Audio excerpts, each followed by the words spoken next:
tomorrow we'll tell of our tale. Come away, we'll see that dragon slain. But before we go, let's dream. But before we go, let's dream. But before we go, let's dream. One more ale.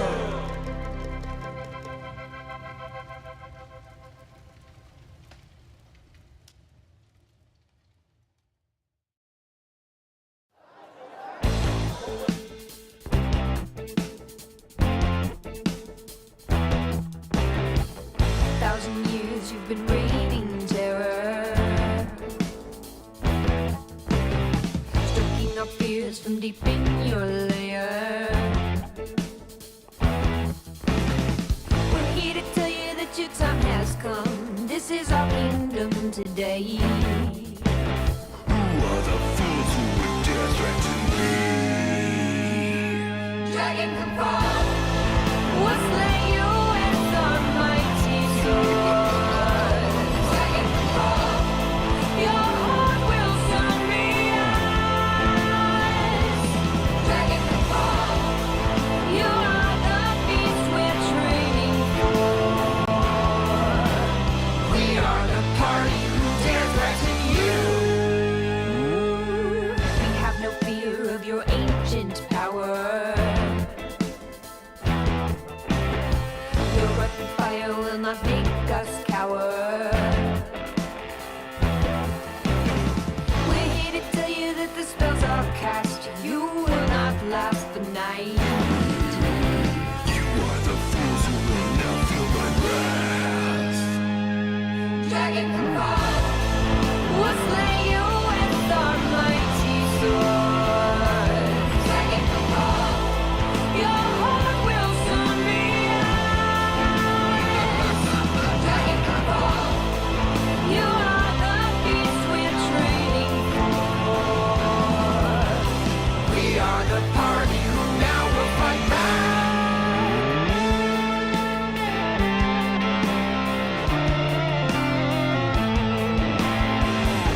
Quick, grab the magic bow. All distracted. You'll never defeat me, dragon. Prepare to meet your doom.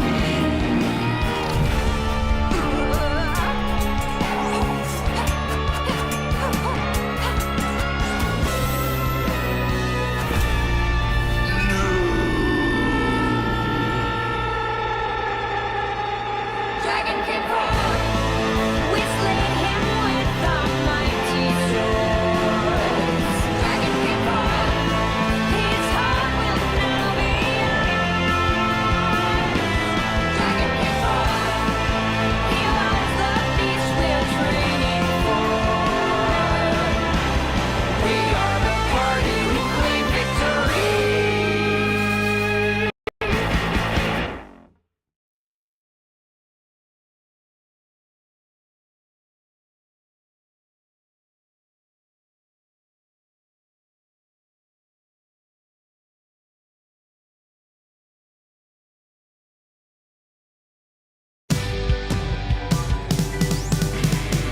Grab your rogue friend, a ranger, and some casters. Time to roll, have a good time, but don't burn down the tavern. Let's burn down the tavern. Time for total party chill. There's a critical hit, critical fail. Hold your head, see that dragon, we can slay it. And we'll level up all night till we get to that big bad evil guy.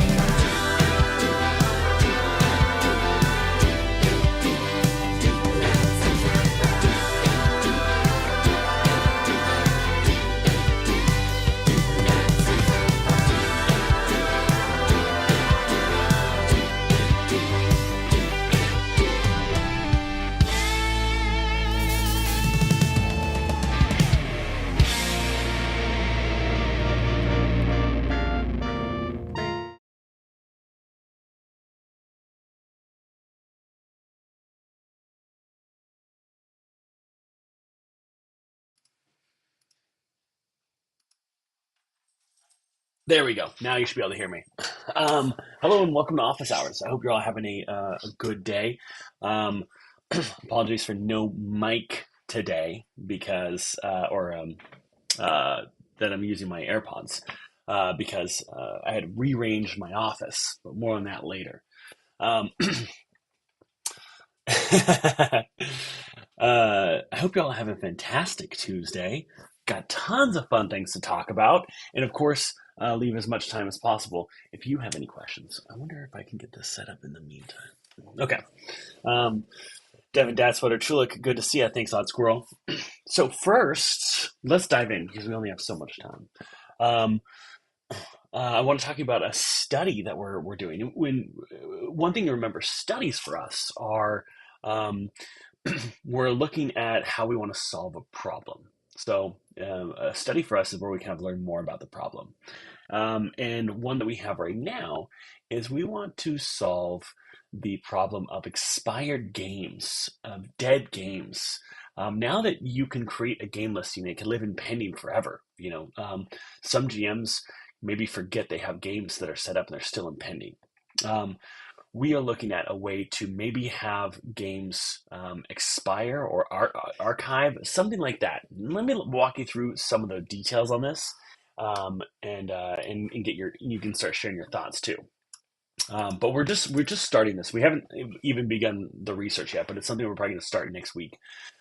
But let's say a GM creates a game and then nothing happens with that game for a month, 2 months, and then maybe that GM actually doesn't go back to start playing, and they forget about it. And it still takes up a place in search. That's not helpful because that just creates more. What would you call that? Um, Supply than is needed, especially if it's dead. The GM isn't logging in. So the idea that if a game was to essentially expire or archive, the GM would get an email saying, "Hey, do you want to renew this game or do you want to just let it archive?" And so the GM can decide, like, yes, go ahead and renew. I'm still, collecting for this game, or no, archive it. Now, we were thinking, well, maybe if the GM logs in and they change something, but to do that, the infrastructure to see if the GM's making tweaks to the game listing is a lot higher than just putting a time cap on it and then letting the GM hit yes or no when it's time to renew. Noise. Yeah, Mark, that's a great way to put it. So yeah, that's one thing that we are looking into because we realize there's a lot of games that we think might be inactive. Um, and we want to make sure that like GMs who are like everyone who's here, their games are giving the right attention, and that if there are some like dead games, old listings out there, they're not taking up space in search. So yeah, do non-public pending games show? Non-public pending games don't show. No. Question. Pain point is having to manually remove each player individually when a game has ended, especially annoying with one-shots. Yes, Ajax. I'm familiar with that pain point. Or rather just deleting the game altogether. As long as we have the option to renew, it's fine. Trying to get attention on a game is difficult. Jerome, yeah, the idea is you choose when to renew, but you'll get a notice saying, hey, we were thinking between like it just auto happens and like, you could go and if you're, logging in pretty often, you can see that a game, like the two ideas we had is one, you get an email saying that your game has been archived. Click here to go and renew it. Or the other is your game is about to archive. Do you want to renew it? And I think we're going to lean towards the idea that you're going to get a notice before it's about to archive and you can renew it. Mark, in-app notifications of archive alongside email instead of just email. Mark, almost everything that's an email will also be an on-site notification, but we don't have an app, so we don't have in-app notifications, but we do have on-site notifications that you'll get as well.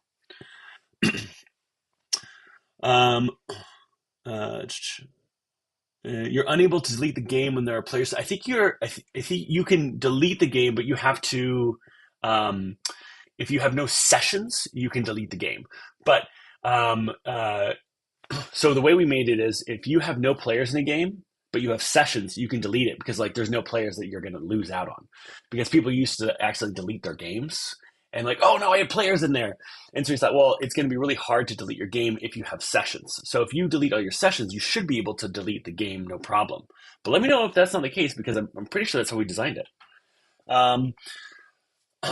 reaching out to the different language markets next year. Will there be a partner program? Lorender, um, we have a lot of off-topic questions. I will get to these as I move through all the updates I want to give, but I don't want to jump around talking about so many different things. I want to be a little more structured. I apologize. Also, if you do have a question, make sure you type exclamation point or you type question in all caps so I can pull it out from the chat here. Questions that aren't about this, I will do general Q&A at the end of this, so I will get to those questions as well. I just want to make sure that I don't content switch too much because people are going to watch this later that aren't able to watch it live. It means they have to pop around to a lot of stuff. So that is what we're currently researching. We're on expired listings. If you have any questions about expired listings, feel free to drop those in the chat. Next, I want to talk about DST. Oh my gosh, you should have seen Nate and Jared last week.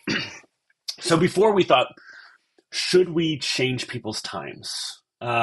Because right now, when us choosing not to change your times changes your times. Because we say if we go and manually do it, we're readjusting to the same time.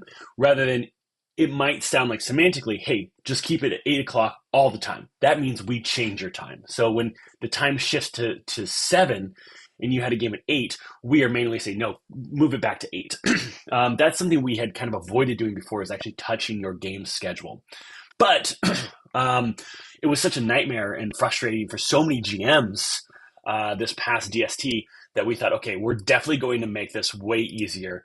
And it is insane how hard time zone math is on the back end. But Jared and Nate, well, mostly Jared. It's all Jared on this one. Put a lot of thought into how to make this work. And so come March, you won't have that same problem. The idea is if you have an 8 o'clock game and the time changes, if your players aren't in DST, they'll see the time change for them because it will have changed. But the GM, whatever time the GM has it scheduled at, will stay for that GM's time. So if it's 8 p.m. and then time zone happens, it'll still be 8 p.m. after daylight savings time because we'll manually move the game and adjust to keep it at the time you had set. All right, if you have questions about that, put them in chat.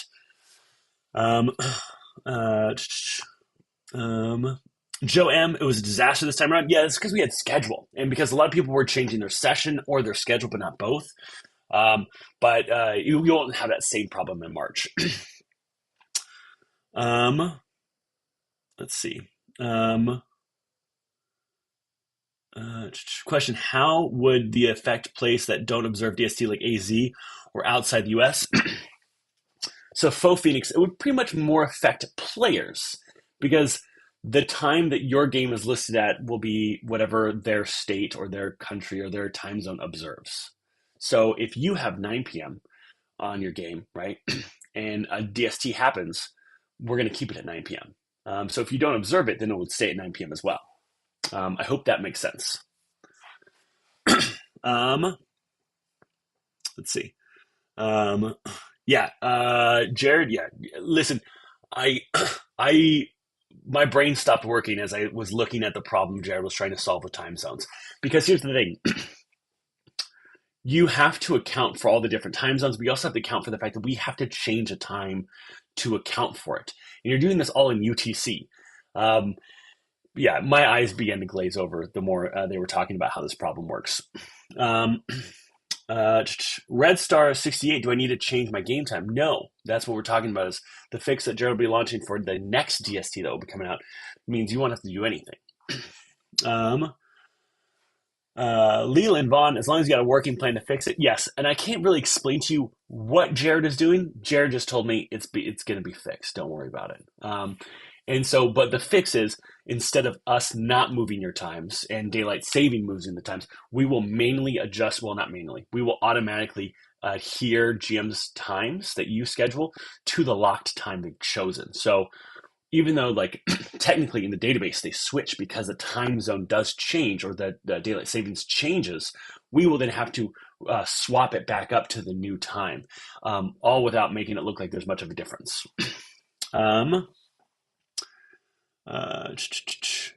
I know way too much about time zones since I have players in Hawaii, no change, the UK change. Yep. But yeah, so that's really exciting. Kudos to Jared for solving that. All right, code login. Hold on, I'm going to close my door.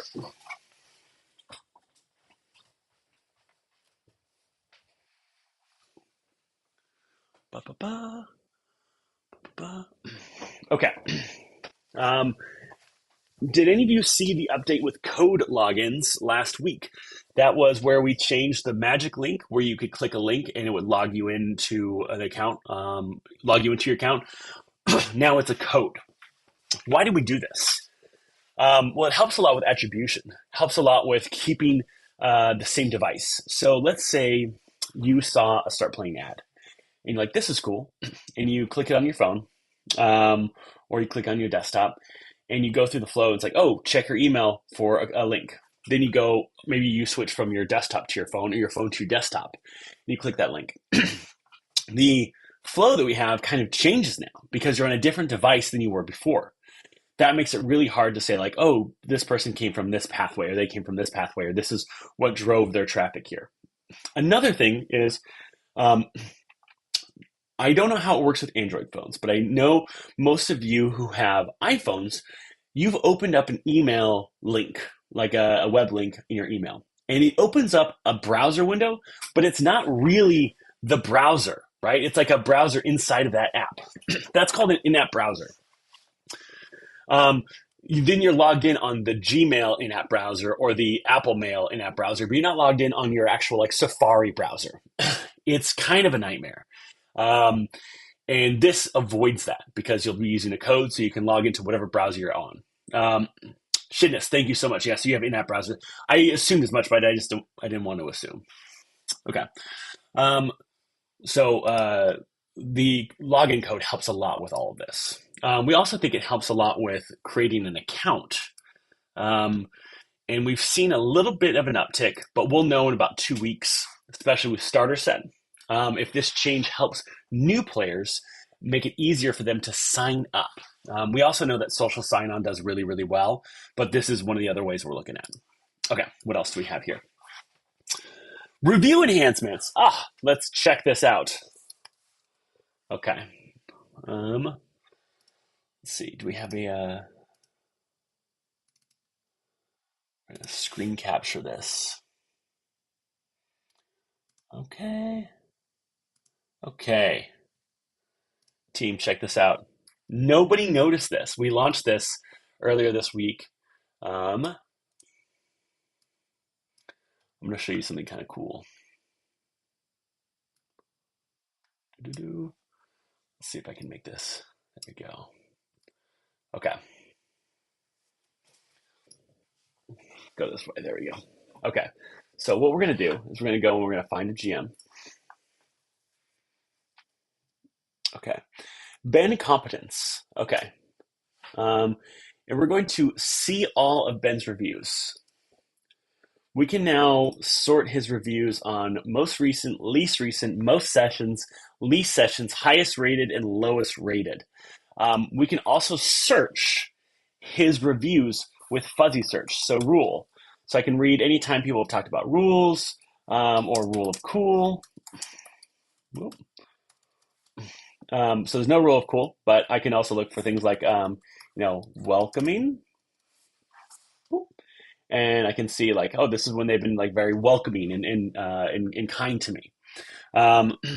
So I can see, what we noticed when we did a bunch of research from players is players wanted to look for certain things in reviews. And so they would read the reviews, but they were looking for just like certain signals, things like that they were welcoming or things that they were good for teaching newbies. And they said that these proficiencies helped a lot, but they would essentially look for certain terms, phrases, what people are talking about in the reviews. And so adding this little search function, we hope helps that. We're going to see how many people use it, if it's really, if it really helps convert. And if so, we might move it out to, out here so you don't even have to click into show all reviews. But it's also, we have the first sort. Now, players overwhelmingly said they wanted things to be sorted on most sessions. We're first going to see how many people interact with this to kind of determine what players are looking for. Because what players say, what players want, sometimes they're two different things, but we want to see, like, does most sessions actually work, and are most players coming here and using most sessions? So this is pretty cool. This is live right now. This actually launched on Friday, I believe, and we didn't tell anyone yet. But I wanted to tell you here at the update.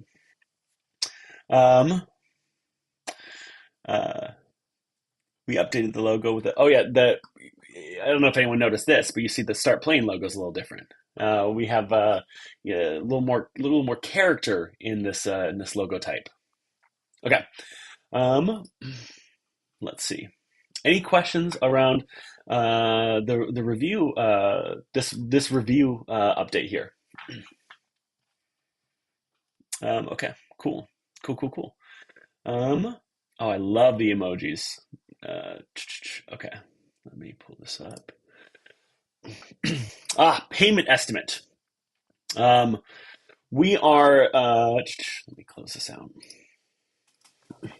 We are looking at launching something that is a little bit better for telling you when the estimated time of your payout will be. And I'm going to talk about instant payouts after this.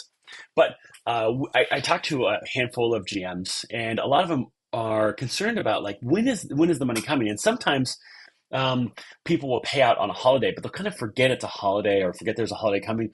So it's a little bit easier if you say, like, hey, your estimated payment is like this date. And so people are like, oh, okay. Then if it doesn't show up by then, it makes sense to reach out to support.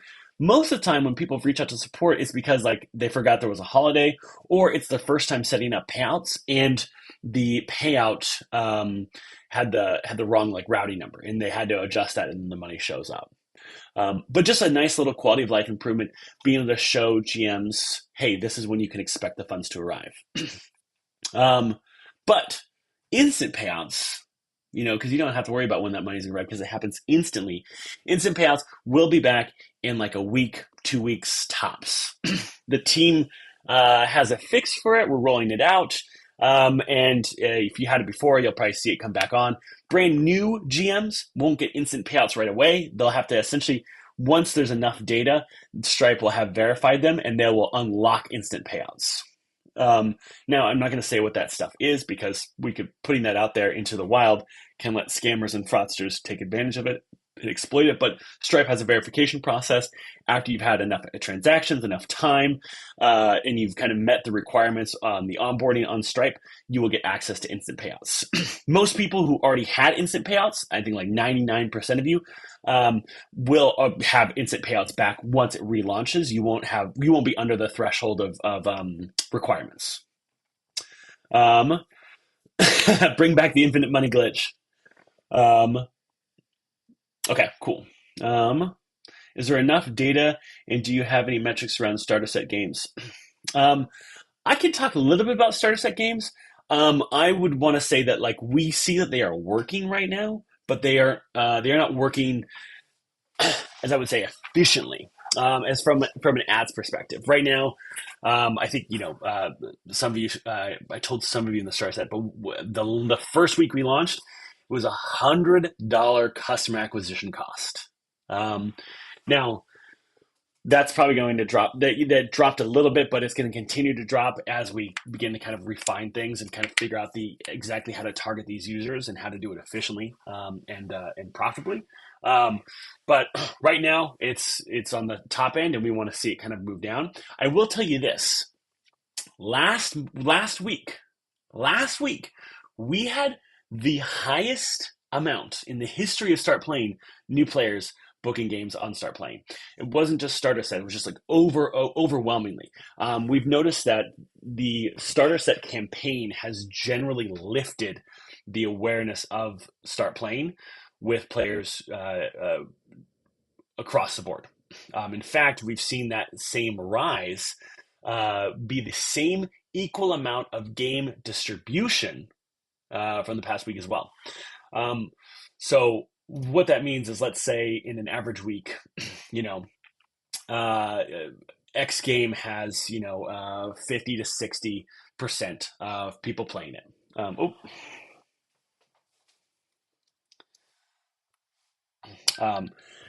X game has 50 to 60% of people playing X game. Um, and then you have, 30 to 40 people playing, distribution of other games. When you run a campaign, you kind of expect if that campaign is focused on one single game, you'd see that market share rise up. But what we've seen is kind of a general lift with that same kind of band of percentage spread across games. um, so yeah, we're seeing really nice bumps kind of across the board in all game systems, all games outside of starter set. Had a killer week last week. um, okay, let's see. I had a big bump last week. Love it. I have made my own 15 starter set one shot and I'm getting good response. I think that was either the Sims Cheat or Age of Empires 2. Had a massive bump last week. I love it.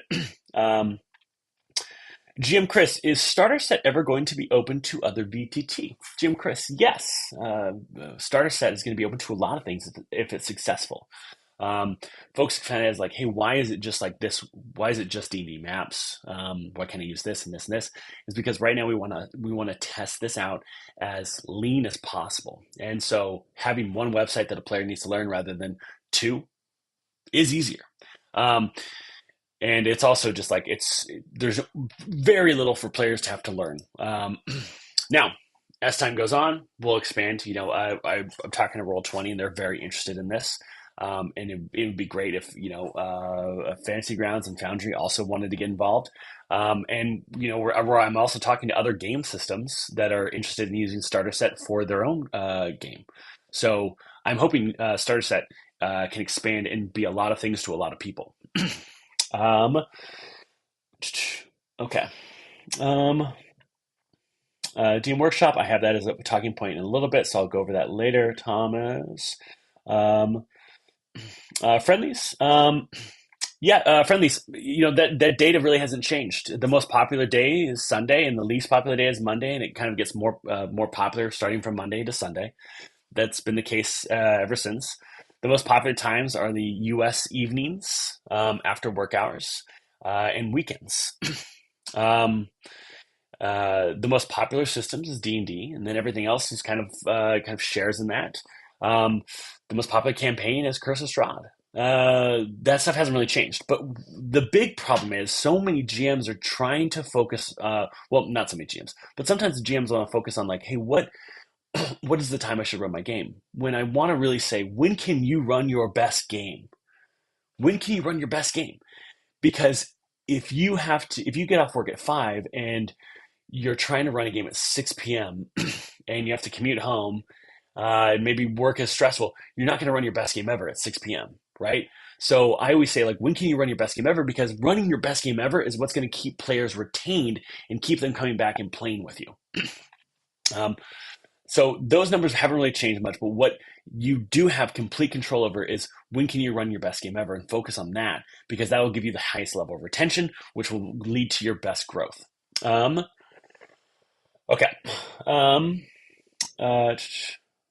Let's see. Let's see what else I have. Payment instant payouts. Category pages. Yeah, let's talk about this. Okay. Go ahead and share.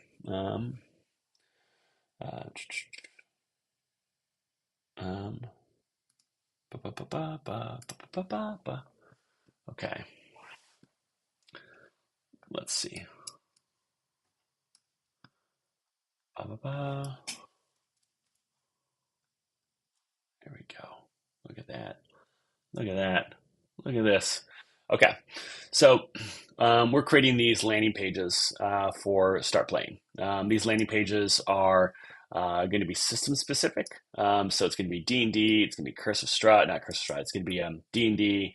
It's going to be Call of Cthulhu. It's going to be Brindlewood Bay. It's going to be everything. We're starting with like some of our top games. So if I scroll down here, you'll see we have the description. We have some key details. We have publisher, current version, release date. You can find some games, how to play. how to create a D&D character, popular campaigns, map makers, community artists, exciting one-shots, frequently asked questions about the game, and then we'll have modules and kind of class descriptions and virtual tabletops that support that game. Big V says Savage Worlds. Yes, Savage Worlds will eventually be there. We're starting with like Blades in the Dark, Monster of the Week, Pathfinder, Starfinder, D&D, Call of Cthulhu, and a few others. That will be our first pages. Vampire the Masquerade, and then after that, we're going to start with modules.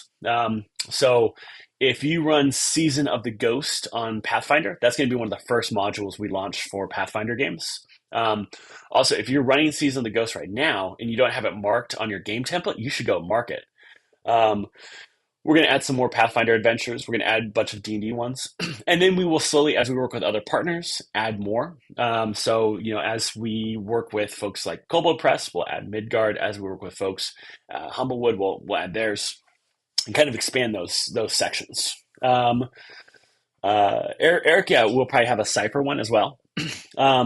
And these pages will be great for onboarding new players, but it's also, there's very low competition to grab these terms on Google. And so we want to be able to, if people are looking for niche games, have a landing page for them to go to find GMs, to find players, to find games, etc.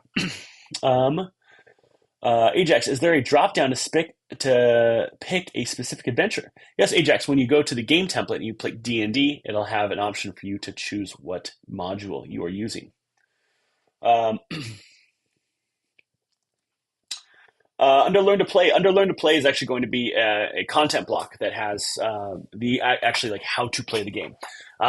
There might be a starter set that's connected to this, but right now we just want to make sure we can rank and that it converts, and then we'll kind of build upon it. We'd be adding tags for older D&D settings, older modules. Probably eventually, yeah. I think we're going to focus on what is the most offered in played games first, and then kind of work our way down and slowly kind of build out those pages. We're just not going to start with all of them. It's just going to be kind of like a day by day, week by week kind of thing.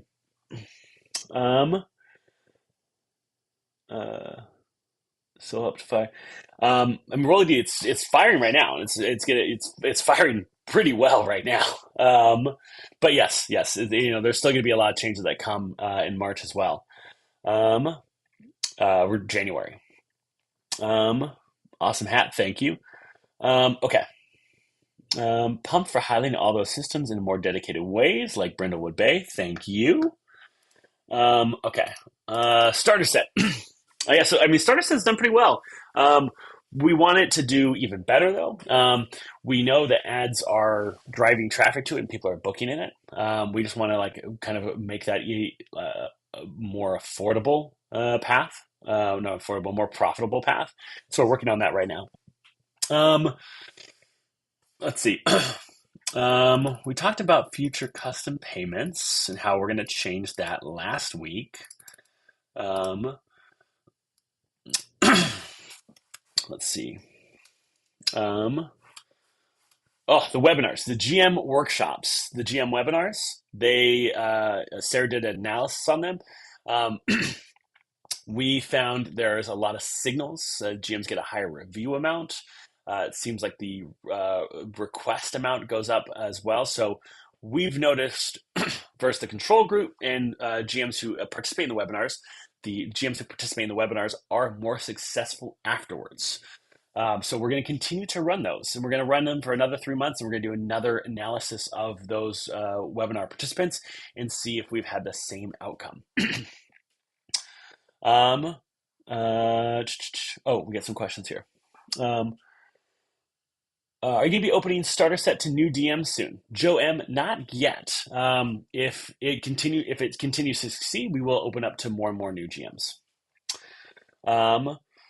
Let's see. Question. Talkify. What about generic systems like Powered by the Apocalypse and using that as a grouping for games under that umbrella or only specific systems? We haven't really crossed that bridge what we're going to do about system-specific pages, but Powered by the Apocalypse is going to be mentioned as a mechanic on PBTA games. So, for example, the Dungeons & Dragons landing page, the mechanic for it is the D20 system. For monster of the week, it's powered by the Apocalypse. But having a dedicated powered by Apocalypse page will probably help one for the game. But I don't know if we'll have like a mechanic or system, I guess like umbrella system is what I'm thinking. Um, what changes to custom payment? RPG Mama. Oh, okay. So if you weren't here the last time I talked, once we upgrade to, we're not going to do this right now because we don't need to. But the final kind of like threshold on Stripe, there is a feature that would allow us to pin a secondary charge with the fees from another charge baked into it, so that we could have an actual separate tip feature that doesn't have fees attached to it and doesn't have our percentage. So you can have custom payment because you're paying for like a whole bunch of games at once. But you can also, once we launch this, if I played in a game with the GM and I got charged for it, I can go and then tip and say I tip $5. We wouldn't take a cut from that because it would be on the payback of the original charge. So that way we can have like a true, like it's tipping as its own thing rather than custom payments and tips kind of sharing the same use. And so, but we have to wait till, we get big enough and then we kind of opt in for that with Stripe. So PG Mama, let me know if that answers your question, if that makes sense.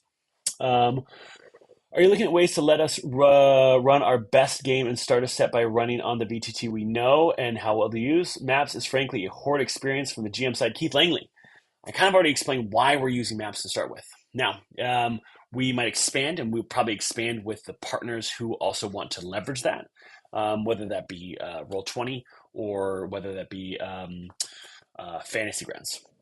But as we go through this test, it's one of the most lightweight, and it's just not a second thing someone needs to learn outside of like Albert Rodeo and D&D Beyond. It's all kind of in one place for the player. Remember, we're trying to make the learning experience of the player take no more than 2 hours, and so we have to really streamline things. And adding something like Roll20, we're going to have to expand that Learn to Play starter set to be a little bit longer when we start learning more advanced VTTs. Joanne, when you raise our rates in January, are you going to be giving us an option to raise this for the game we're currently running? We haven't looked at that tool yet, but it's definitely something that Nate was like, oh, we should maybe look into building this, and it's on his list of things to kind of spec out with an eng team. Tefendra, will the recordings from the first round of webinars also be made available? And if so, is there an estimate of when? I don't think we will be making those available. Mainly because that just adds to it. I think right now we want to keep it as you attend the webinar so we can measure the impact of those to make sure that they are still providing value. But Tefandra, I could see a future where there's a more of a Coursera type experience that Start Playing offers where you can enroll and watch a bunch of webinar classes, but we just don't have the infrastructure to support that right now. But that is a great idea. Let's see. Regarding the webinars, are you looking at having the same workshops run again, or some new folks apply to run those workshops? Let's see. I think yes. There's maybe going to be a few new ones, but it's going to be a lot of the same folks that we know that were successful. We'll probably add like 1 to 2 new ones each time.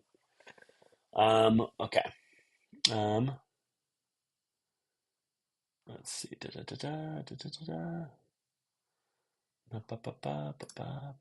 see what else we got.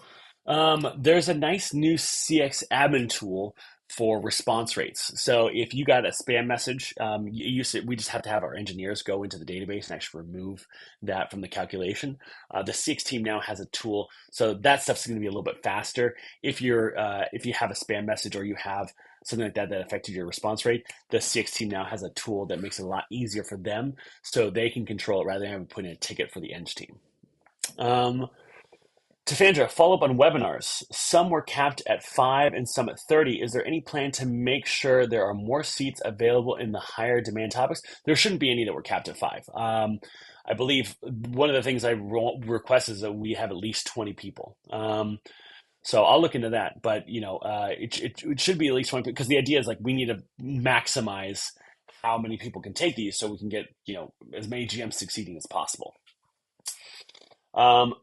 Based on the response to the rate increase, it seems that many DMs will be upping prices. Would that be needed to up the urgency on development of the feature? Daniel Hancock's, that's still, like a month and a half away, and the feature like that, I don't think has a huge, huge lift tied to it. Let's see.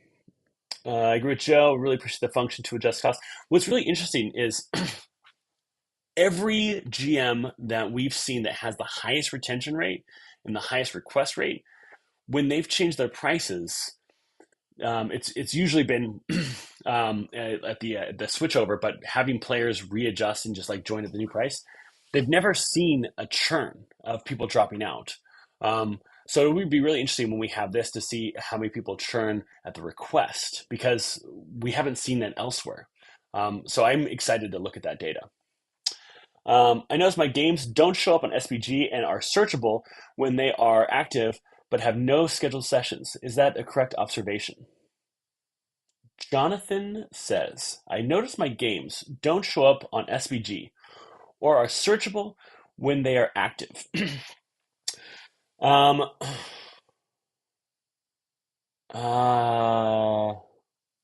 Jonathan, I'm pretty sure your game is active. We don't actively hide games unless the game is happening within an hour and there's 0 people in it.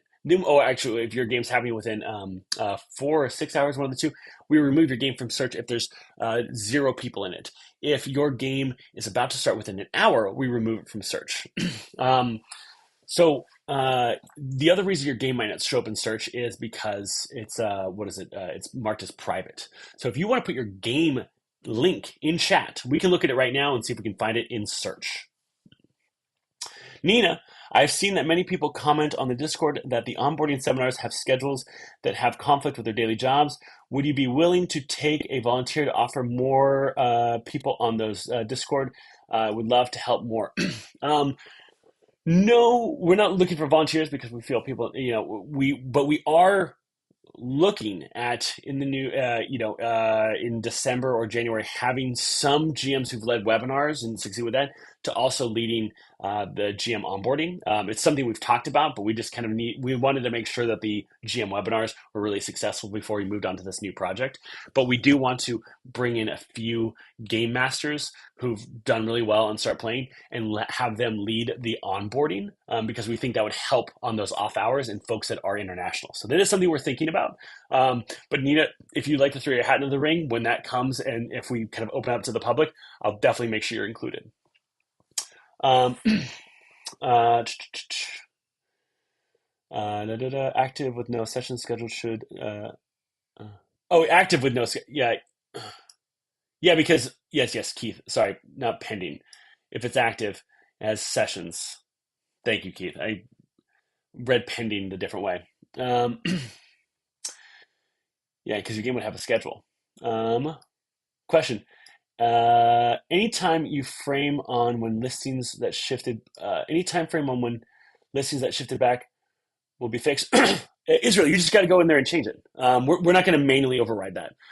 We are making a change for March that will keep games from shifting. But if your game's off, just go in and shift it back. But we understand that was frustration, so we've already put in time to kind of make a long-term fix. I talked about that in the very beginning of this video about DST and what we've had to do to kind of fix that. But now times will be they'll be stuck to the GM. So if a GM schedules something at 8, it will always be 8, no matter if the time changes. So people in other time zones and people that do see DST, if the GM doesn't, they might see their game fluctuate wildly, but not for the GM.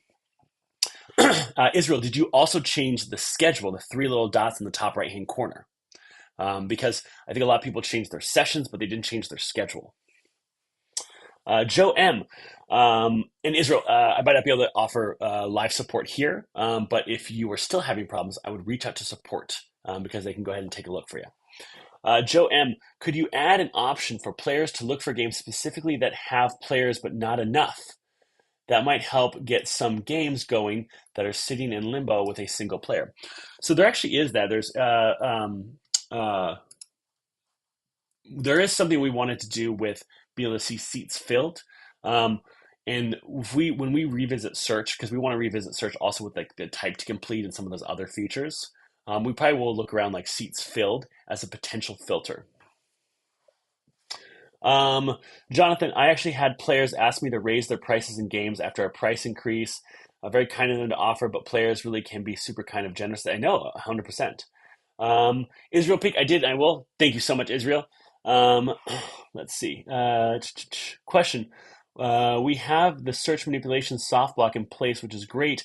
The other side of the coin here is that players hedging is player hedging by booking multiple games and then dropping out of them as they fill. Plans. Shouldn't we looked at this. It's such a small amount of players that do this, that will book kind of in multiple games, that we aren't going to prioritize it right now because there's other things we can that will be more impactful. It's less than 1% of players who do this. So it's a very, very small amount. And if we might in the future have like a warning, something like that. But in the future, we also will charge at checkout when you book into a game, rather than charge at the first game. So there'll be kind of like a deposit, but that's down the road. That's something that's going to be even more secure, and we feel that will probably address a lot of that issue. And so that's on the roadmap for like sometime next year, probably the end of next year. But charging at checkout for the first game as a deposit is hopefully will eradicate that problem. Let's see. Maybe Joanne, maybe an option when setting up a game, we could set a date that we'd like to have the start of the game. If people know that was start of the game at a certain date, Joan, what we realize is players don't care about that. That is a nice to have, but we did a lot of research on game status, and we came down to the fact that the ideal date that you think is going to start, if that doesn't happen, the chance that that player stays with you drops so fast. And so players having this expectation of we need this many players to join and then the game will start and be scheduled had the least amount of churn, right? And GMs who communicated this the best succeeded. And so having this idea, if you don't hit that date, boom, you're done for. We notice players drop dramatically when that date is missed. And so that's why we kind of avoided moving in that direction. Andrea, do you plan on allowing search by language be a thing? Yes. Next year, we're going to start with a search by language, probably in the GM side, and then we'll slowly kind of expand that into probably search by language in the game side. And then there'll probably be something on templates to list what language the game is going to be played in. Um,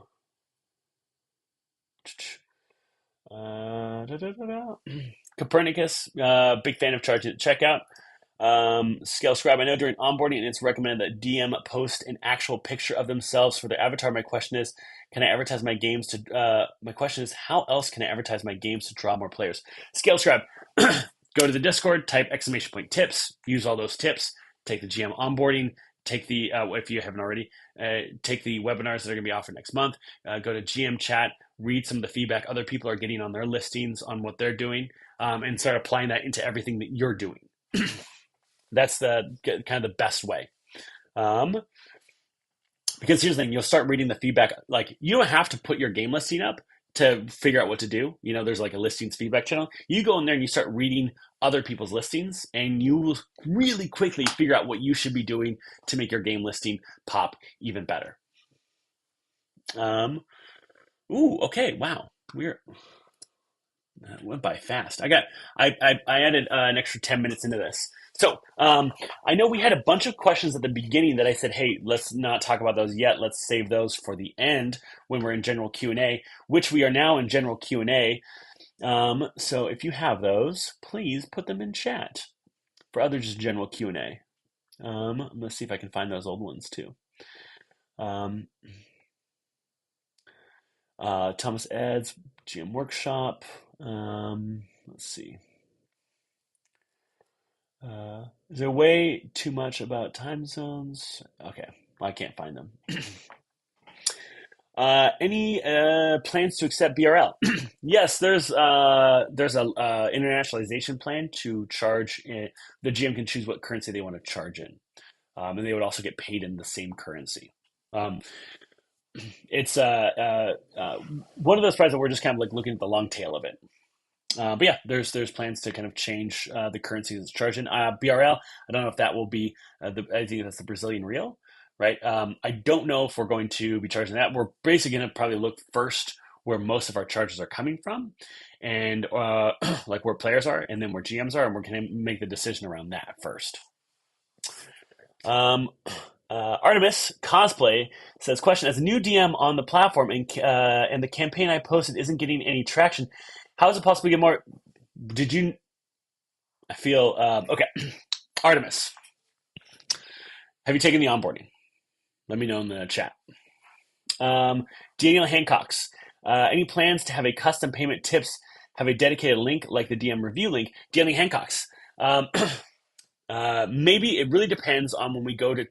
Daniel, were you here when I just talked about the change that we hope to launch with custom payments in the future? Were you here for that?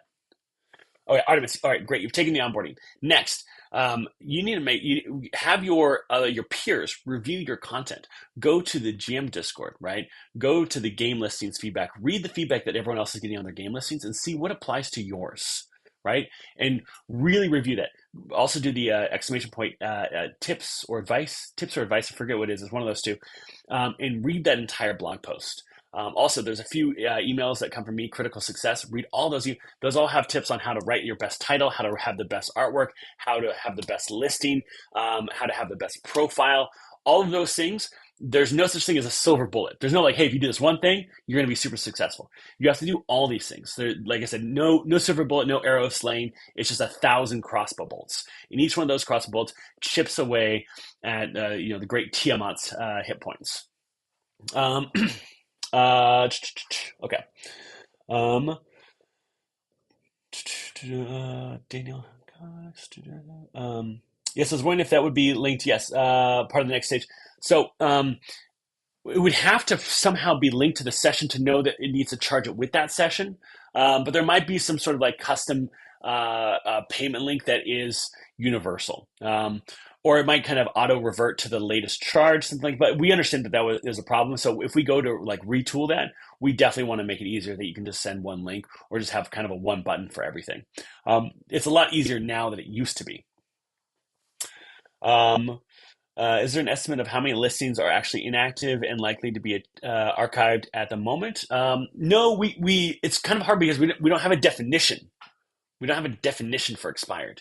So part of the research is looking in like, hey, is this game real? Is this person running this game? And is like saying, okay, how many games are listed with GMs who haven't logged in 30 days, 60 days, 90 days?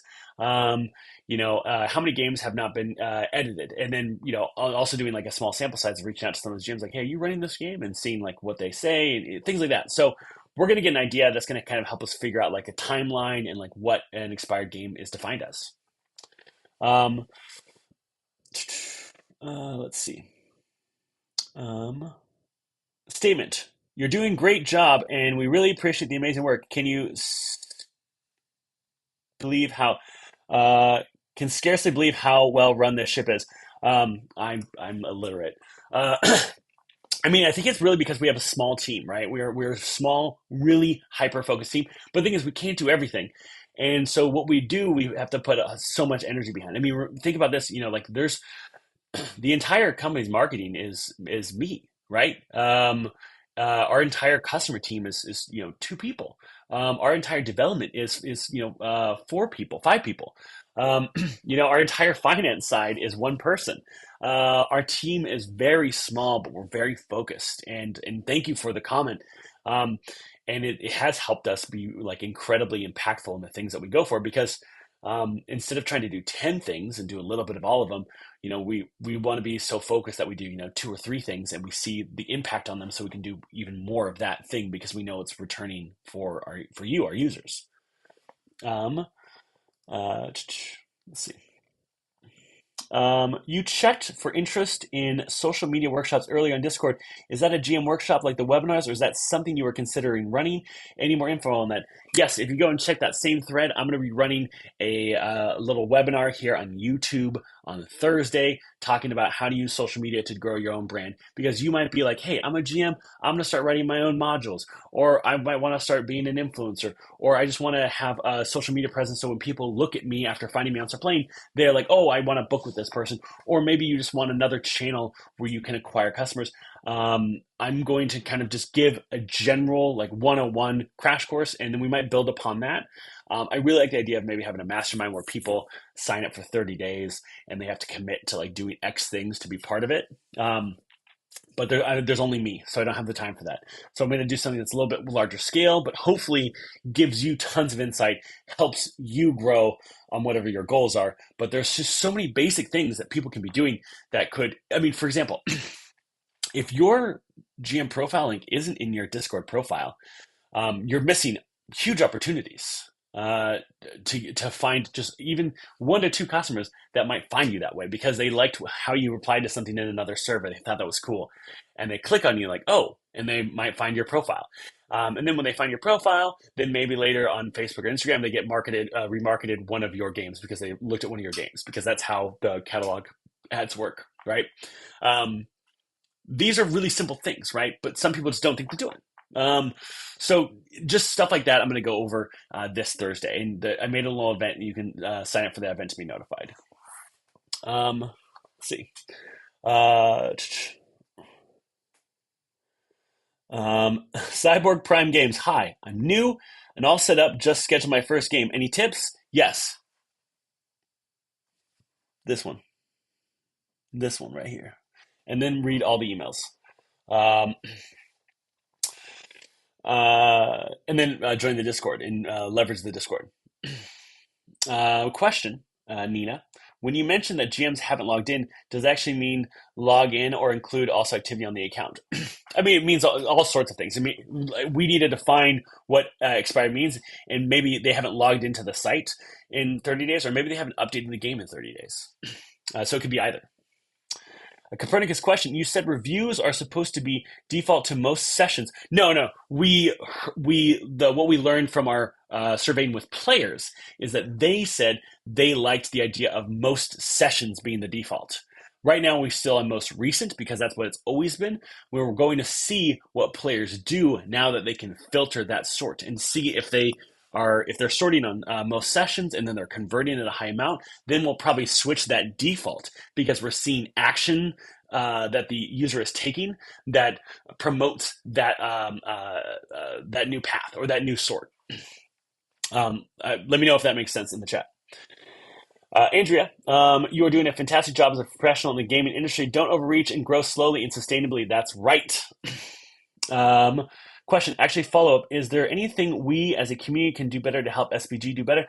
John, I think the number one thing that I see is great for us, but also GMs is I see a lot of people interacting with folks in our ads. And Ryan is probably one of the best GMs who I see this. And it does result in a lot of, I believe Ryan has seen more clicks to their profile because of it. So if you go to an ad and you see people talking about it, talking about your own experience, sharing that, not spamming your listing in your stuff, is just talking, right? Because you'll see people, they'll say like, oh, I've always wanted to try this, and people go like, oh, you absolutely should. It's a whole blast, and like, oh, that's great. And as the conversation goes in the threads and comments, then people are saying like, oh, you can check me out. Or if it's Instagram or Facebook, people clicking on that, then they see your profile because your profile is everywhere, right? It happens naturally. When people spam their links on ads, it doesn't do any good. No one's going to click that link on Instagram. Can't even click a link on Instagram, right? People see it as scamming, right? So I wouldn't do that, but I would interact with those comments. I would interact with the people that are curious about this as a thing, because I think it could give not only organic, but it also helps with the distribution of those content organically, because there's a lot of engagement around it. I hope that was clear. But thank you, Jonathan.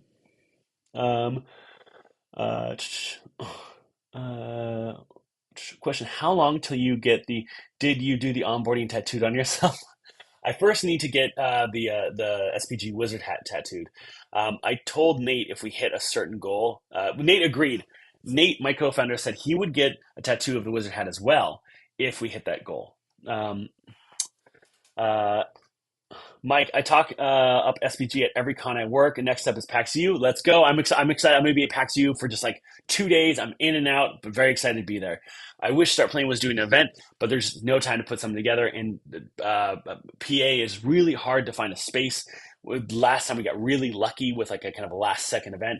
But I don't think we'll be doing an event at this year's PAX Unplugged, unfortunately. But Mike, thank you so much.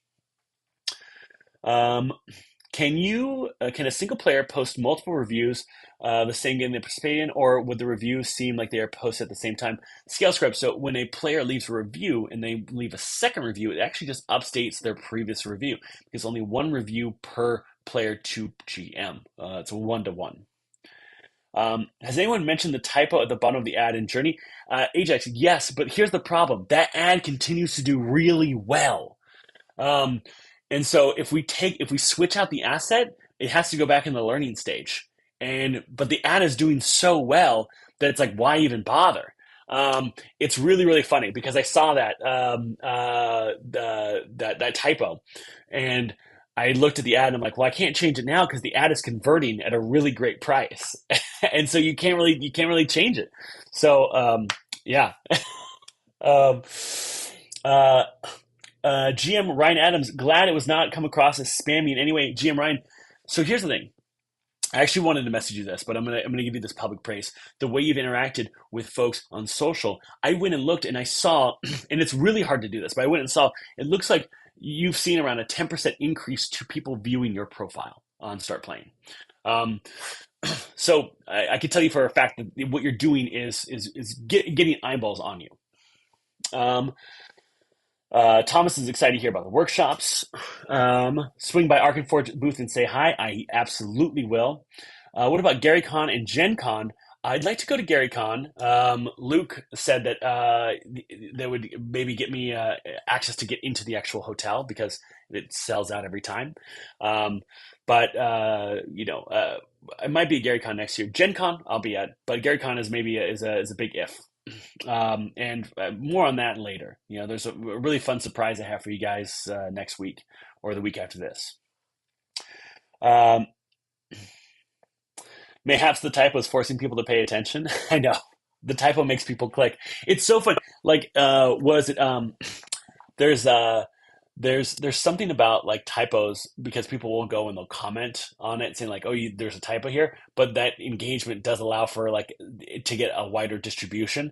It's really funny. So yeah, we're leaving it up as is, even though there's a typo. Jonathan, you mentioned not having the resources for SPG Con event. As someone in South Africa, would you be interested in community-run and SPG sanctioned events at international cons? Yeah, I definitely think when we start to expand our internationalization, we're going to want to like talk to a bunch of people in different places, especially when we see what markets we're doing really well in. Am I the only one seeing the home page text as black and small rather than large white font? Togify? Homepage text. Let's see. This homepage. I saw that you had that. I would see if it's the same on multiple browsers for you. It might be a browser issue. It could be. Who knows? GaryCon's a great con. I have one player who keeps sending 5 stars every week with no new comments. I get you you have a new review email, but I didn't. I have to told him because he feels good thinking he's helping. Does SPG have any policy about the use of AI art, especially for thumbnails in your games? So, well, Start Playing it ourselves. Don't engage in any AI art for our own marketing purposes. GMs are welcome to use whatever they like as long as it doesn't break copyright and it follows our terms of service. That's kind of our official stance there. let's face it, the Gygax clan is pretty much royalty when it comes to the community at this point. I'm wanting to go to Lake Geneva to have my dice blessed at the monument in GG. As an XO in the Navy, I would put 5 typos in the plan of the day and would give a 24 special liberty chit to anyone who found all 5. It forced my crew to actually read the plan of the day. I love that, Admiral Adventures. That's hilarious. Um, uh, Tiger Fight comes. Oh, interesting. So it's just on Firefox. I'm guessing that where you place when you search is based on the number of reviews you have. I'm guessing that where you place when you search is based on the number of reviews you have. I have 10 reviews, and when I search for games on Friday at 9 p.m., I'm the 25th listing down. Actually, no, it's just first come, first serve. So 24 people made their game before you made yours. That's really all it is. I'm guessing that when you that's for you, Joe. Chandler B, the Led Zeppelin. Any update on the advertising offer in Europe next year? Join late. Sorry if I already asked. No, but it's going to probably first start with the language and seeing what languages are really popular and what markets are really popular. And we're going to start there. The UK is probably going to be one of the first, and Germany is probably going to be one of the second from the research we've already done. And Australia, Australia and the UK are really tied for first. They've done fantastic. Okay, team, we did it. Congratulations. I hope you all have a fantastic Tuesday. I will see some of you Thursday for the social media kind of webinar where it's a little crash course. And then I'm going to try to have this again in 2 weeks. So it's kind of like every other week we have office hours. I'm trying to adhere to that when possible. Nina, I would love for SPG to be translated soon. I have games with players who only speak Spanish and didn't want to use SPG because they don't all understand any English at all. Totally 100%. It's just one of those things where we're such a small team. We have to really be nimble and very specific with what we tackle and what order. But it is definitely something like I would love to do because I do know that there's so many people out there that are just not English speakers that do want to find these games. You have a fantastic, thank you. Making 500 a week, one more game, and I'll be where I want to be. Let's go, Dithix. I love that. Okay, cool. Thank you so much, everyone. I will see y'all soon. And with that, bye. Grab your road friend.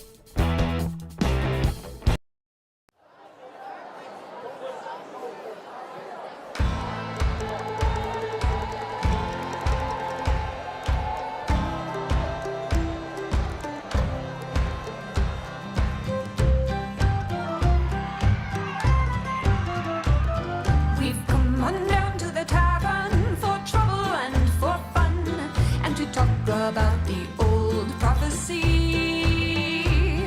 And we all sing songs at the tavern of the fights that we have won, and we dream about our next victory. Come away, adventure calls today, and tomorrow we'll tell of our tale. Come away, we'll see that dragon slain, but before we go, let's drink one more ale.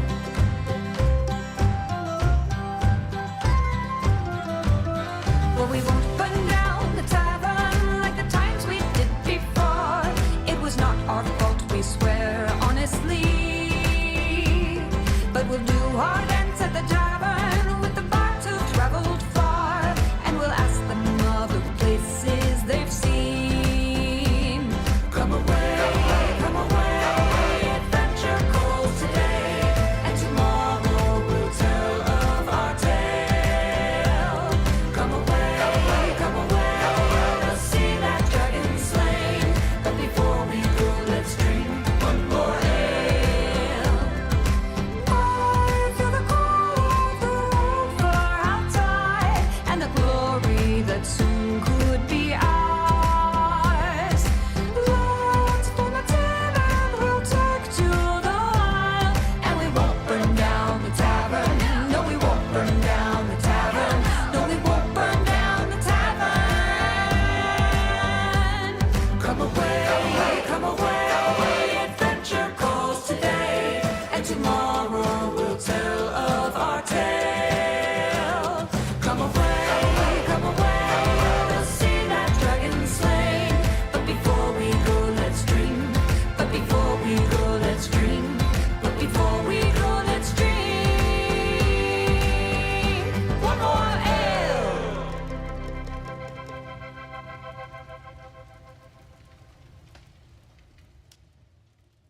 are there.